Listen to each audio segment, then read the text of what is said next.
द्वेष कोण करतं हे तर जग बघतंय. राहिला बावनकुळे साहेबांचा विषय, तर त्यांनी अमरावतीमध्ये जी घाण करून ठेवलेली आहे, ती कशी काय साफ करायची?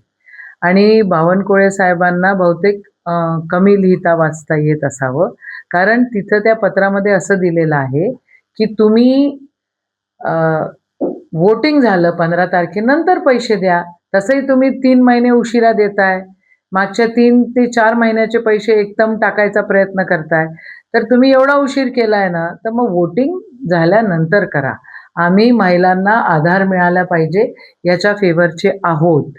पण जेव्हा पाहिजे तेव्हा देत नाही आणि आता इलेक्शनच्या समोर तुम्ही पैसे देण्याचा प्रयत्न करताय. तर हे काय बरोबर नाही आहे, असं आमचं ठाम मत आहे. आणि जहर अख्ख्या देशामध्ये कोण करवतंय आणि कोणची विचारधारा करतंय हे तर जग बघतंय. अख्खी युवा पिढी खराब करून टाकलेली आहे या भाजपवाल्यांनी, ही फॅक्ट आहे आणि त्यांना दुसरं काहीच दिसत नाही. अमरावतीसारख्या आमच्या छोट्याशा आणि छानच्या शहराला पण यांची नजर लागलेली आहे आणि त्यांना निवडणूक फक्त हिंदू-मुस्लिमवर न्यायची आहे. म्हणून त्यांचं गोंधळ सुरू असतो आणि जहर जहर जे तुम्ही म्हटलं, हे तर तेच ओकत असतात. रोज ओकतात, सतत ओकतात आणि इलेक्शन आलं की जास्त ओकतात.